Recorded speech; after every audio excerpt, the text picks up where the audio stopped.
मनाने के लिए यहाँ पर उपस्थित हुए हैं।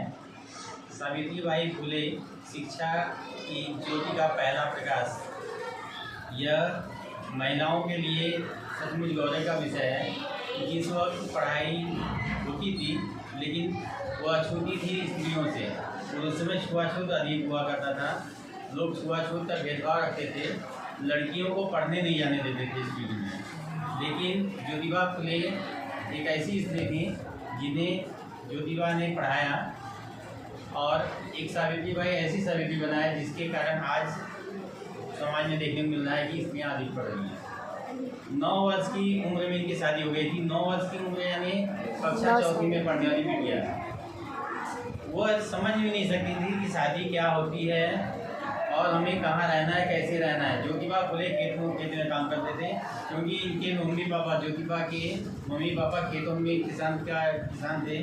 किसान मतलब गरीब। आज का किसान थोड़ा सा अमीर है, लेकिन फिर भी जीवन भर वो गरीब ही रहता है, क्योंकि अपने परिवार के पालन पोषण के लिए वो बहुत सारा अनाज पैदा जरूर करता है, लेकिन बेचता है, उसी से अपना परिवार चलाता है।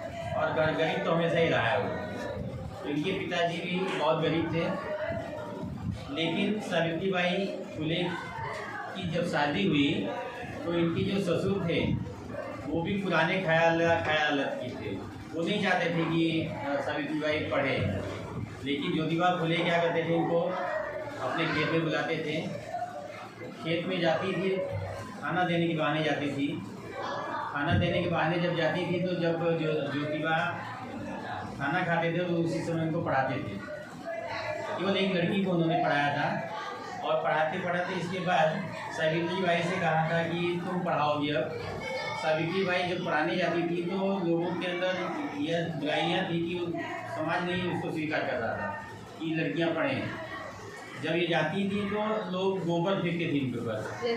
गोबर फेंकते थे इसलिए फेंकते थे कि इससे भी वो परेशान हो जाएं और पढ़ाना बंद कर दें।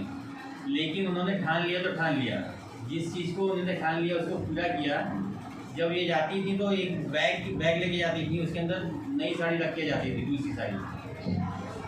वहाँ गोबर फेंके जाते थे, फिर भी हैरान नहीं होती थी। स्कूल जाती थी और साड़ी को बदलती थी, पढ़ाती थी, और इसके बाद फिर घर आती थी। गोबर ही नहीं, पत्थरों से मारा जाता था। थोड़ी सी बात अगर सोच लिया जाए तो बहुत तकलीफ दिया जाता था। पत्थर से उनका सर भी फूट सकता था, शरीर पे भी मार लग सकती थी। लेकिन उन्होंने ठान लिया तो ठान लिया और पढ़ाया। इसके बाद पहला विद्यालय इन्होंने पूना में खोला। वहाँ पे स्त्रियों को शिक्षा देने लगी, और स्त्रियों की शिक्षा क्या, इसके बाद स्त्रियों में भी अलग जगह शिक्षा का। वे अपने अधिकार को मांगने के लिए आज सचेत है। जहाँ भी देखो स्त्रियाँ पहले नंबर पे आ रही हैं, पुरुष तो पीछे हो गए हैं, और उसका कारण केवल शिक्षा है। शिक्षा ही आदमी को महान बना सकती है। यदि तुम्हारे अंदर शिक्षा है तो अपना अधिकार ले सकते हो। यदि तुम्हारे अंदर शिक्षा नहीं है तो तुम अपने अधिकार से भी बहुत दूर हो जाओगे और अन्याय को तुम्हें सहन करना पड़ेगा। इसलिए तुम्हें पढ़ाया जाता है कि तुम अपने अधिकार को लो, अच्छी तरह से पढ़ाई करो, दूसरों को प्रकाश दे सको।